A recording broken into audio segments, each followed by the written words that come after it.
큰 행사들이 있으니까 이번 주에 이제 지키려고 합니다. 종교개혁이라는 것은 여러분들이 많이 들어보시고 학교의 수업 시간에도 아마 들었던 내용들일 거라고 생각합니다. 마틴 루터가 1517년에 10월 31일 날 비텐베르크 성당의 문에다가 95개 반박문을 거는 일로 인하여 종교개혁이 시작되었다라고 합니다. 이 종교개혁이 그냥 한 번 마틴 루터가 95개 반박문을 붙인 것으로 끝난 것이 아니고 교회 역사로 보면은 1648년에 베스트팔렌 조약으로 프로테스탄트교, 그러니까 개신교가 인정받는 것으로 일단락이 났다라고 봅니다. 역사적으로는 약 133년 동안의 이 기간을 종교개혁의 기간이라고 보고 있습니다.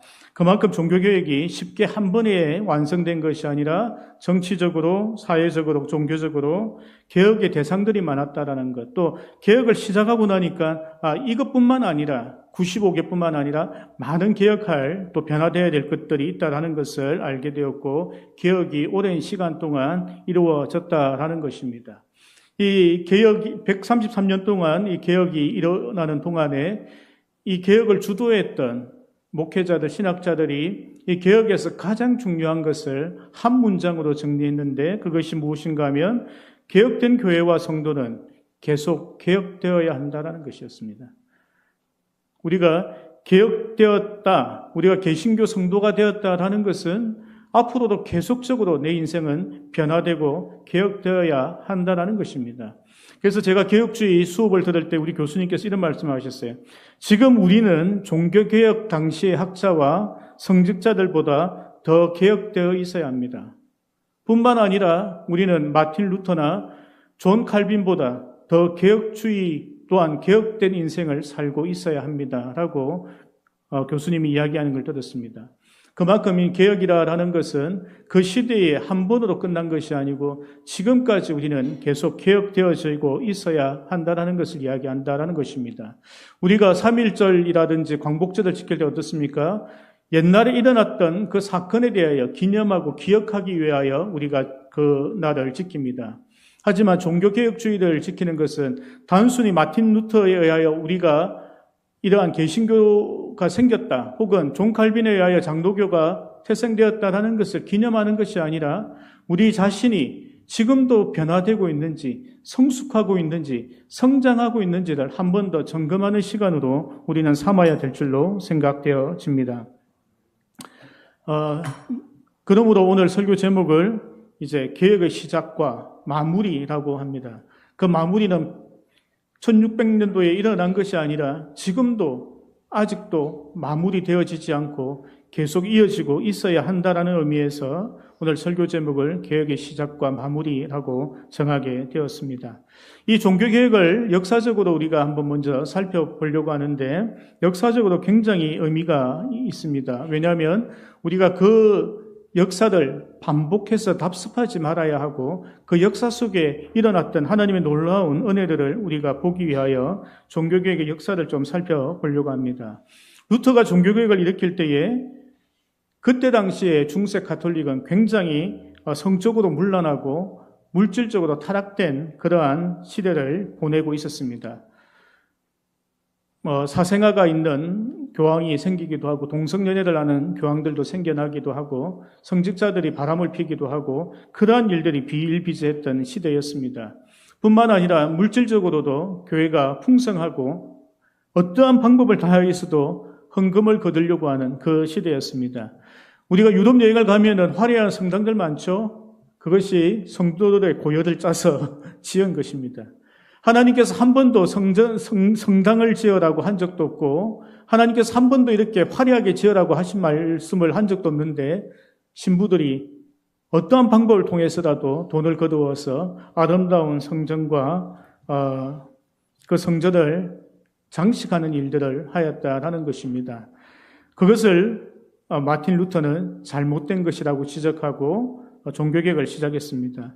또한 그 시대에 가톨릭의 가장 큰 문제 중에 하나가 인간의 죄사함을 인간이 하는 그러한 교리를 만들었다라는 것입니다. 신부가 교황이 마리아가 하나님의 중재자로 서서 인간의 죄 문제를 해결한다라고 했던 것입니다. 미사를 드릴 때에 알아듣지도 못하는 라틴어로 이야기하면서 마지막에 성찬을 행하면서 떡과 포도주를 주면서 자, 너 하나님 백성 됐어. 너는 구원받았어. 세례를 주고 너는 이제 하나님 백성 됐어. 구원이 되었어. 아무것도 모르는 그 사람들에게 그냥 자기네들이 정한 대로 그들에게 구원을 주고 하나님 백성 되었다고 인정해주고 그렇게 했다라는 것입니다. 죄사함의 사명권이 인간에게 있다라고 했다라는 것입니다. 마지막으로 마틴 루터가 지적한 것은 교회의 사유화와 인본주의에 대하여 지적을 하였습니다. 교황 자신이 모든 권한을 갖기 위하여 사제 임명권, 신부는 교황에게 와서 인정을 받아야지 신부가 되어지는 그러한 제도를 만들었습니다. 그러니까 대한민국에서 신부가 되고 싶은 사람도 로마에 가서 교황에게 허락을 맡아야지 신부가 될 수 있다는 거예요. 그리고 한국에 있는 이 성당들의 모든 재산도 로마에 있는 교황청에서 다 가지게 되는, 그래서 모든 권력을 집중시키는 그러한 일들을 교황들이 했다라는 것입니다. 그러면서 자신의 권한을 강화시키기 위하여 베드로가 일대 교황이고 자기 자신은 베드로의 후계자라고 이제 하는 그러한 교리를 만들었습니다. 우리가 이전에도 살펴봤듯이 베드로가 신앙 고백한 것은 베드로 개인의 신앙 고백이었고 베드로 위에, 베드로 안에 하나님께서 개인의 교회를 만들겠다 한 것이지 이러한 가톨릭을 만들겠다라고 말씀하신 것이 아닌데 자기가 마음대로 교황의 베드로의 후예라라고 하는 그런 교리를 만들어냈다라는 것입니다. 이러한 일들이 일어나면서 인간들이 만든 교리가 성경 위에 서게 되고 인간들이 하나님 위에서 모든 것을 다하는 그러한 종교가 로마 가톨릭이었다라는 것입니다. 그것에 대하여 마틴 루터가 성경을 읽으면서 어떤 문제가 있는지에 대하여 발견하게 되었고 그래서 95개 반박문을 비텐베르크 성당 성문에 붙이게 된 것입니다. 95개 반박문의 1조에 나와 있는 것이 무엇인가 하면 마태복음 4장 17절을 그곳에 적으면서 너희가 왜 이 마음대로 하나님 말씀들을 왜곡하고 잘못되게 너희들이 번역을 하느냐라는 것이었습니다. 마태복음 4장 17절의 말씀은 이때부터 예수께서 비로소 전파에 이르시되 회개하라 천국에 가까워 왔느니라 하시더라 라는 성경 구절을 신부들이 어떻게 왜곡되어 번역했는가 하면 회개하라라는 단어를 죗값을 치르라라고 번역을 한 거예요. 그러니까 천국에 가고 싶으면 죗값을 치르라라는 거예요. 죗값을 치르기 위하여 예수 그리스도의 십자가의 보혈로 인하여 죗값을 치르는 것이 아니라 돈을 내라는 거예요. 너희가 얼마를 내느냐에 따라서 너희 죄가 얼마큼 사함을 받는다라는 거예요. 고해성사를 해서 고해성사를 하고 나서 신부가 너의 죄가 이 정도니까 너는 10,000원을 내. 너는 10만 원을 내. 그러면 너 죄가 해결된다라는 거예요. 그것을 두고 마틴 루터가 1조에 왜 마음대로 성경을 너희들이 왜곡을 하느냐? 2조에서 너희가 죄 사함을 줄 수 있는 권한이 있느냐? 고해성사가 도대체 뭐냐라고 그가 반박을 했다라는 것입니다. 결국 하나님의 기준에 인간이 맞추는 것이 아니고 인간이 마음대로 하나님을 이용하여 기준을 정하고 거기에 맞추게 되는 그러한 지금 현대사회의 사이비 교주와 같은 일들을 교황이 했다라는 것입니다. 그런데 하나님께서는 루터와 천주교의 싸움인 이 일을 그냥 두지 않았다라는 거예요. 그냥 루터는 하고 싶었던 일이 교황이나 신부들이 좀 정신 차리라라고 그냥 비텐바르크 성문 앞에 붙였던 거예요. 원래 그곳이 어떤 곳인가 하면 그냥 자기가 질문이 있거나 뭔가를 제시하고 싶으면 그 성문에다가 글을 적었던 거예요. 글이 그냥 칠판과 같은 기능을 했다라는 것입니다. 그냥 예를 들어서 하나님은 남자입니까? 이렇게 질문을 하면 누군가가 남자 아닙니다. 어떤 사람은 여자입니다. 하나님 어머니입니다.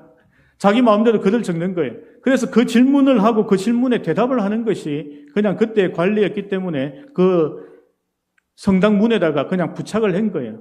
근데 이 일을 하나님께서 그냥 이렇게 가톨릭 안에서의 싸움으로 두지 않으시고 이것을 하나님께서는 전 세계가 이 은혜를 누리게 하기 위하여 하나님께서 일을 하셨다라는 것입니다. 마틴 루터가 95개의 반박문을 적고 나니까요, 교황이 노발대발했겠죠. 그리고 나서 루터를 파면을 하고 파면을 떠나서 추방까지 시키게 됩니다. 그때 당시에 추방을 당한다라는 것은요, 어떤 누구도 그를 보호해 줄 수 없는 그러한 상황이었던 거예요. 어느 누구도 루터를 죽여도 될 만큼 그러한 벌을 루터에게 내린 것입니다. 루터는 그 이야기를 듣고 나서 그는 아무도 모르는 작은 성에 숨어서 그가 한 일이 있는데요. 95개 반박문을 그가 독일어로 적었던 것입니다. 그때 당시 신부들은 라틴어만 사용했기 때문에 라틴어로 처음엔 적었습니다. 그러니까 몇 사람이 읽지 못했겠죠. 신부들 정도만 읽었던 거예요. 그들에게 질문을 던진 것입니다. 그런데 교황이 마틴 루터를 핍박함으로 해서 마틴 루터가 이것을 독일어로 적어서 그가 이걸 배포를 한 거예요. 일반 성도들도 읽어보라라는 거예요. 그리고 나니까 2주 만에 신성 로마 제국에 있는 모든 사람들이 그 내용을 읽게 된 것입니다. 그리고 나서 한 달 만에 그것이 전 유럽에 퍼지게 되었다라는 것이죠.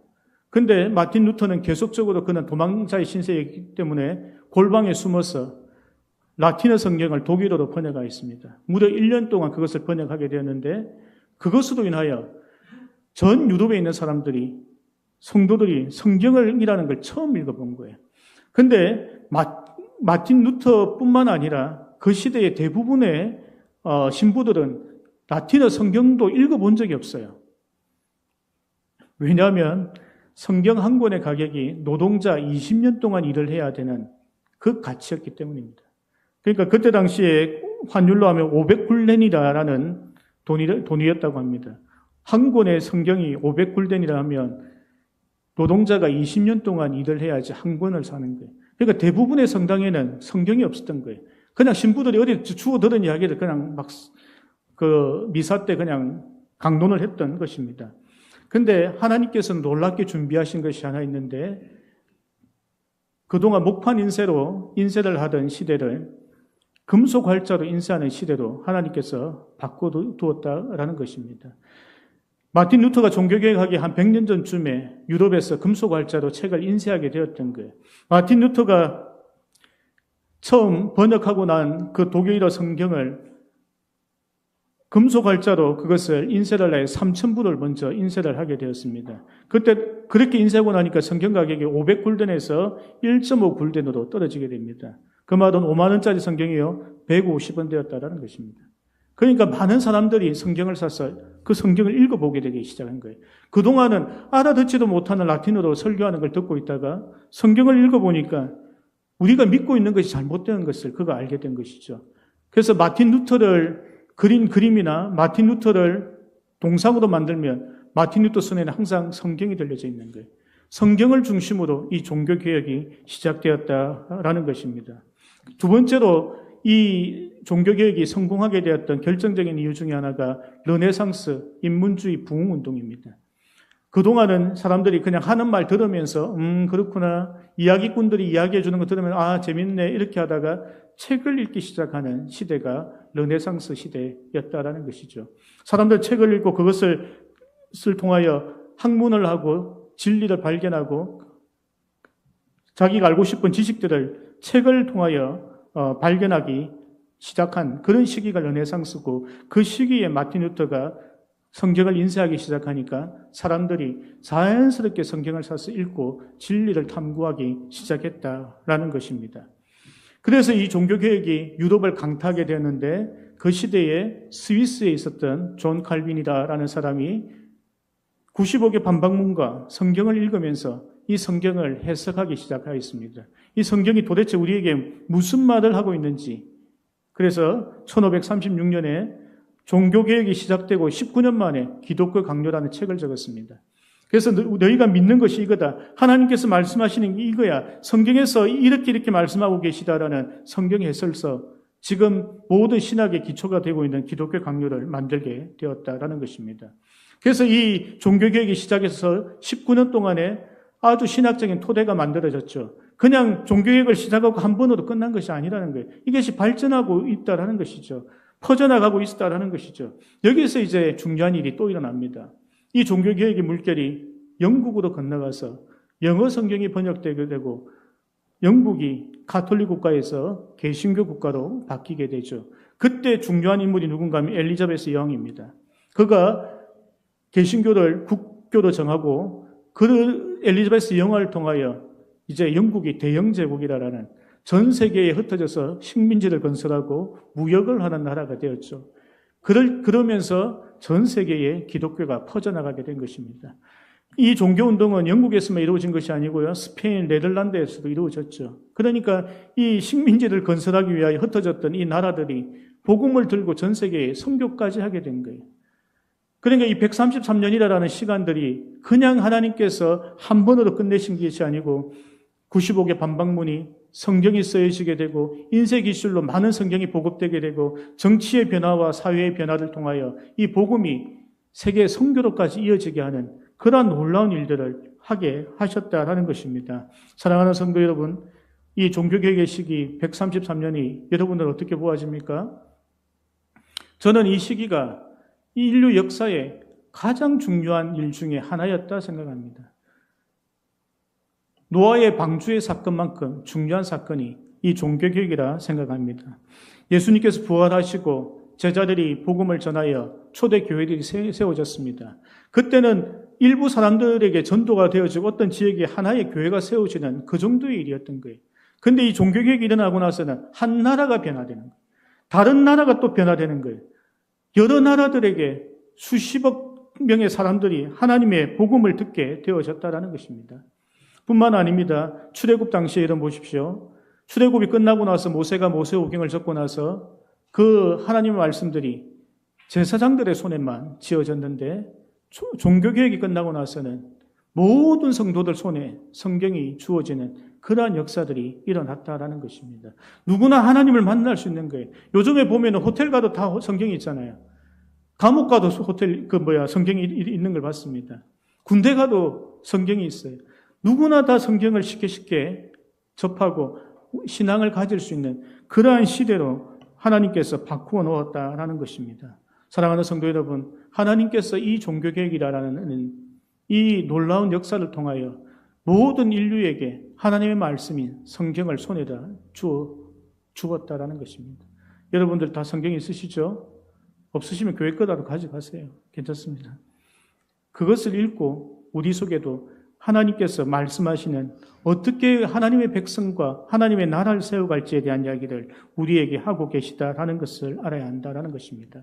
하나님께서 이 놀라운 133년 동안에 있었던 그 놀라운 일들을 통하여 우리에게까지 복음이 전해지게 되는 그러한 역사를 하셨다라는 것입니다. 그러면 이렇게 이제 하나님께서 종교개혁을 통하여 하나님의 나라가 어느 한 곳에서 머물지 않고 전 세계로 퍼지게 되어졌고 내 속에 하나님 나라가 세워지게 하셨는데 그러면 이것을 하나님께서는 종교개혁의 끝이라 보느냐라는 것입니다. 나에게 복음이 전해졌으면 이 개혁이라는 것이 끝이냐라는 것이죠. 그것이 아니라는 것입니다. 제가 서두에도 이야기했던 것처럼 종교개혁, 개혁되어진 교회와 성도는 계속 개혁되어져야 한다. 왜냐하면 우리도 완전하지 않기 때문입니다. 존 칼빈도 완전하지 않았기 때문에 그는 어느 성까지만 일을 했던 거예요. 마틴 루터도 완전하지 않았기 때문에 어디 성까지 한 거예요. 그 다음에 종교개혁자들이 받아서 더 보충하고 해서 지금 교회들이 더 성장해가고 더 완전해져가고 있다라는 것입니다. 이 상황에서 우리는 어떻게 해야 할까요? 우리의 신앙은 어디까지 개혁되어지고 어디까지 자라가야 할까요? 그것을 하나님께서는 에베소서 4장에서 우리에게 이렇게 말씀하십니다. 에베소서 4장 15절 말씀 우리 함께 읽습니다. 시작.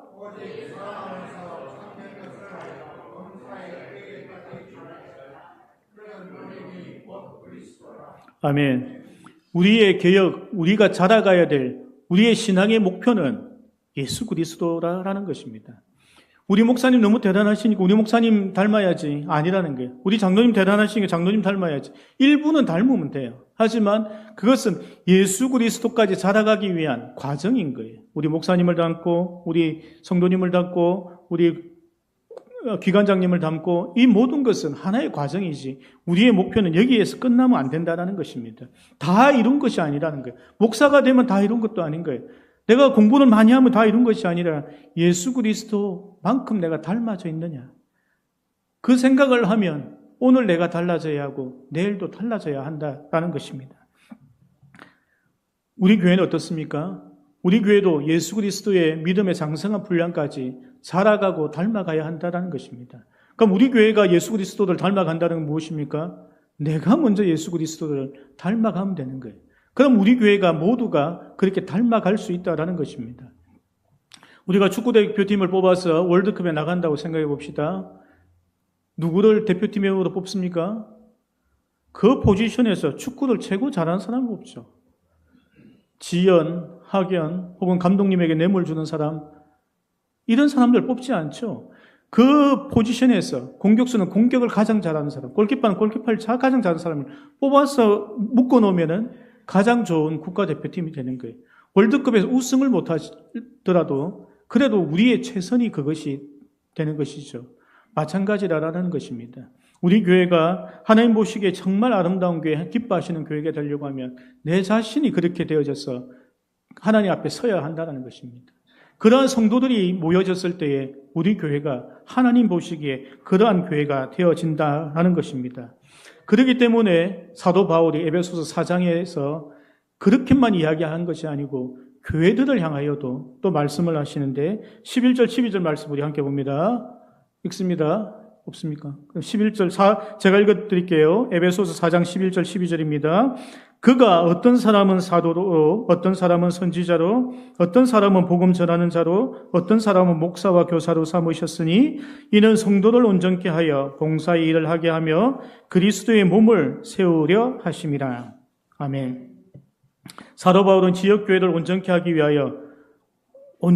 위하여 세워야 될 직분들이 있다고 하는데 사도, 선지자, 복음 전도자, 목사, 교사라고 하고 있다라는 것입니다. 이 사람들이 하나님의 교회를 인도한다면 어떤 현상이 일어날까요? 그것은 이 교회를 온전케 하기 위하여는 가르치고 배우고 전도하는 이 프로그램이 교회 안에 많아야 한다는 것을 이야기한다는 것입니다. 우리가 예배하고 식사하고 차도 마시고 기도하는 일, 당연히 필요하고 중요한 일들이긴 합니다. 하지만 더 중요하게 사도 바울이 본 것은 그리스도의 몸을 온전하게 세우기 위하여는 가르치는 자들, 복음을 전하는 자들, 그러한 사람들이 세워져야 한다는 것을 이야기하고 있다는 것입니다. 교회의 주보를 펴보면 교회의 프로그램들이 쫙 뜨죠. 그곳에서 이런 것들이 떠야 한다는 것이죠. 제자훈련, 성경공부, 성경연구, 성경대학, 평신도 신학교, 전도폭발, 전도자 훈련학교, 이런 것들이 교회의 주보나 교회 홈페이지에 많이 들어갈수록 그 교회가 더 온전해진다는 것을 우리가 알아야 합니다. 우리가 단순히 모여서 은혜 받고 혹은 기도하고 돌아가는 것이 우리 신앙에 유익한 점들도 있는 것은 분명하지만 우리가 배우지 않고는 하나님의 말씀을 깊이 있게 우리가 묵상하고 읽지 않고는 우리가 온전해질 수 없다는 것을 알아야 한다는 것입니다. 사도 바울이 고린도 교회에 편지 보낼 때 그 주 내용이 뭡니까? 너희들은 그 체험하고 방언하고 체험하고 기적이 일어나고 이런 것을 너희가 관심을 갖지만 그것이 아니라는 거예요. 경험적인 체험적인 신앙에서 벗어나라는 이야기가 고린도 전서 후서의 핵심이라는 것입니다. 그것을 추구하면서 교회가 망한다라는 것을 이야기하고 있다는 것을 알아야 합니다.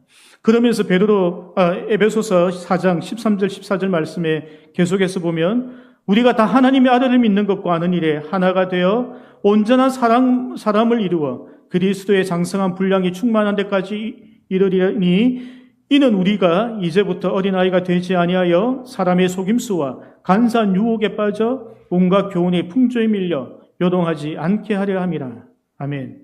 13절 말씀에 하나님의 아들을 믿는 것과 아는 일, 하나님의 말씀을 통하여 그것을 제대로 아는 것, 그것이 우리에게 필요하다는 거예요. 그렇게 해야지 장성한 분량까지 충만하다는 것을 이야기합니다. 뿐만 아니라 우리가 사단의 속임수나 간사한 유혹에 넘어져서 우리가 넘어지지 않는 그런 신앙을 가지려고 하더라도 하나님의 말씀과 하나님의 아들을 아는 그 일들에 우리가 집중해야 한다는 것을 이야기하고 있다는 것입니다. 우리는 봉사 많이 하고 헌금 많이 하면 하나님께서 기뻐하실 줄 생각하지만 그것이 아니라는 거예요. 하나님을 제대로 아는 사람을, 하나님의 아들을 제대로 아는 사람을 하나님은 더 기뻐하신다는 것을 알아야 합니다. 그 말씀을 통하여 하나님을 더 알아가는 것, 그것이 우리 신앙의 핵심이 되어야 한다라는 것입니다. 그것이 결국엔 어린아이 신앙이 되지 않는다라는 것이죠. 유혹에 넘어지지 않는다라는 것입니다. 흔들리지 않은 신앙을 갖게 된다라는 것을 이야기하고 있다라는 것입니다. 한 번의 체험으로, 또한 한 번의 기쁨으로, 한 번의 기도 응답으로 그것으로 끝나는 것이 아니라 항상 하나님의 성령에 충만하며 하나님 말씀대로 살아가며 그 말씀이 나를 주장하게 하는 그러한 신앙을 하나님께서는 우리에게 요구하고 계시다라는 것입니다. 그런데 오늘 본문을 읽었죠. 사도 요한이 이제 이 시대 끝을 이제 이야기를 하고 있습니다. 이 시대 끝의 핵심이 무엇이라고 이야기합니까? 1장 1절의 첫 서두에 나오는 것이 무엇입니까? 예수 그리스도의 계시다. 그러니까 이 시대의 시작과 끝은 예수 그리스도라는 것을 지금 이야기하는 거예요.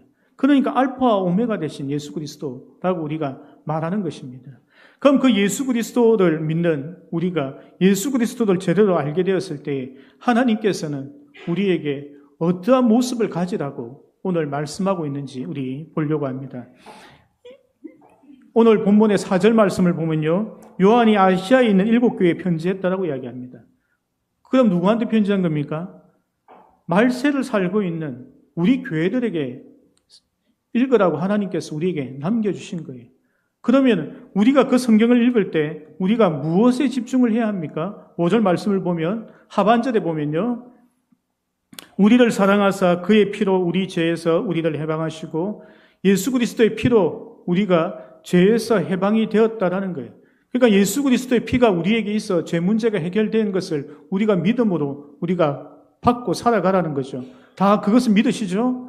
예수 그리스도의 피가 우리에게 있다고 믿으시죠? 우리 교회 속에 있다고 믿으셔야 하는 거예요. 그것이 우리의 믿음과 신앙이 되어야 되는 거예요. 그러면 그렇게 믿고 살아가는 사람은 어떠한 삶을 살아가는지가 이제 6절에 나와 있는 거예요. 함께 읽습니다. 6절 시작. 그의 아버지 하나님을 위하여 우리는 나라와 제사장으로 삼으신 그에게 영광과 능력이 세세토록 있기를 원하노라. 아멘. 6절 말씀에 그 아버지 하나님을 위하여 우리를 나라, 하나님의 나라와 제사장으로 삼으셨다는 거예요. 그러니까 말세를 살아가고 있는 우리 모두는 하나님의 나라가 되어야 된다는 거예요. 하나님의 제사장이 되어야 된다는 거예요. 그것을 이 사도 요한이 요한계시록 1장의 서두에서 우리에게 말씀하고 계시다는 거예요.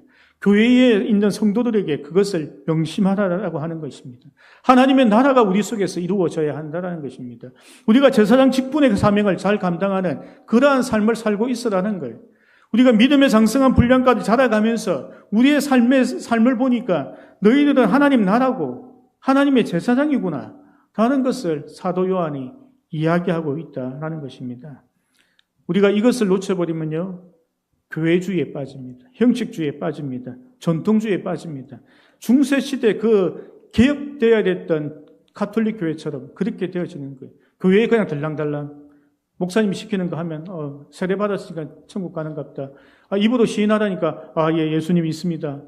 그렇게 한다고 해서 우리가 천국 가는 것이 아니라 정말 내 삶이 하나님 말씀에 근거하여 예수 그리스도를 닮아가고 있는 삶인지, 내 속에서 하나님 나라가 지금 완성되어져 가고 있는지, 내가 제사장 직분을 받았는데 그 직분대로 살아가고 있는지 내 삶을 점검하고 돌아봐야 한다는 것입니다.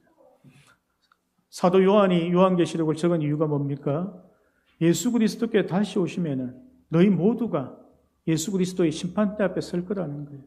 그때 너희의 모습이 어때야 될지를 이야기하고 있다라는 것입니다. 말씀을 정리하고 맺으려고 합니다. 종교개혁은요, 우리의 개인의 신앙의 개혁입니다. 그리고 우리가 모여있는 이 조직교회의 개혁이었습니다. 그것이 지금도 우리의 삶 속에서 매일매일 우리의 삶과 우리의 교회가 개혁되어져 가고 변화되어야 한다라는 것입니다. 사람들이 정하는 것은요, 온전치 않습니다. 사람들이 만들어 놓은 것은 완벽하지 않습니다. 그렇기 때문에 우리는 하나님의 말씀을 기준으로 하여 이 말씀대로 우리 목사님이, 우리 신학자들이 이렇게 우리에게 이것을 제시하고 있는지를 점검하면서 가야 된다는 거예요. 마틴 루터가 그 일을 했다라는 것입니다. 그 기준을 성경에 두고 있었다라는 것입니다. 디모데전서 3장 6절, 16절에 17절 말씀 우리 함께 읽도록 하겠습니다. 시작. 모든 성경은 하나님의 감동으로 된 것으로 교훈과 책망과 바르게 함과 어려 교육하기에 유익하니 이는 하나님의 사람으로 온전하게 하며 모든 선한 일을 행할 능력을 갖추게 하려 함이라. 아멘. 에베소서에서 이야기하는 것 똑같은 거예요. 요한계시록에서 하는 말도 똑같은 거예요. 하나님의 사람으로 온전하게 되기 위하여는 예수 그리스도와 그를 증거하고 있는 하나님의 말씀, 성경이 우리 손에 들려져 있고 주야로 묵상하는 그러한 삶을 살아갈 때에 우리 속에서 종교개혁이 완성되어진다는 것입니다. 우리 모두는 개혁주의 신앙으로 이 교회가 세워지고 우리 신앙이 시작되어졌습니다. 그 개혁주의 신앙으로 우리가 살아간다는 것은 매일매일을 우리가 하나님의 말씀을 비추어봐 내 자신이 어떻게 살고 있는지, 내가 하나님의 예수 그리스도의 모습을 닮아가고 있는지, 예수 그리스도가 내 속에서 지금 역사하고 계신지, 내가 하나님의 나라가 내 속에서 일어나고 있는지, 내가 제사장 직분의 사명을 잘 감당하고 있는지, 그것이 내 속에서 매일매일 점검되어지며 변화되어져야 한다라는 것입니다. 사랑하는 성도 여러분, 다음 주에 우리가 광화문에서 예배를 드리게 될 것입니다. 저 역시도 광화문 가지 못하지만 유튜브로 참여하겠죠. 그때 우리가 생각해야 될 것 중에 하나가 마틴 루터가 했던 그 마음이라 생각합니다. 우리 속에 변화되어야 될 것이 무엇인가? 우리 속에 새로워져야 될 것이 무엇인가? 우리 속에 그것이 먼저 이루어져야 한다는 것입니다. 부흥이라는 것은 전 세계 역사의 부흥의 시작은 자기 자신을 돌아보는 자기 자신의 개혁으로부터 일어나는 거예요. 그래서 그것을 회심이라는 거예요. 회심이라는 것이 일어나면서 부흥이라는 것이 따라왔다라는 것입니다. 내 자신 속에서 하나님께 비춰보아 부족하고 연약하고 잘못 살고 있는 것을 회개하면서 나아갔던 그 회심을 통하여 자기 자신의 갱신을 통하여 이 부흥이 이루어졌다라는 것입니다. 다음 주에 아마 저는 그렇게 기대하고 기도합니다. 한국교회가 그동안의 잘못에 대하여 회개하고 돌이키는 역사들이 일어날 줄 믿습니다. 우리가 그동안 돌아보지 못했던 하나님의 백성들과 이 세상에 대하여 정말 회개하고 하나님의 뜻에 대하여 살지 못하고 있는 것을 회개하는 시간을 저는 갖게 될 걸로 생각되어집니다. 그것을 통하여 우리 속에 영적인 각성이 일어나기 시작하면 그 속에서 우리 속에서 하나님의 부흥이 일어나는 거예요. 그리고 한국 교회의 부흥이 일어나는 거예요. 이 땅에 있는 하나님을 알지 못하고 믿지 않는 사람들조차도 부흥이 일어나는 거예요. 그것이 에베소 땅에서 일어났고 평양에서 일어났던 일들입니다.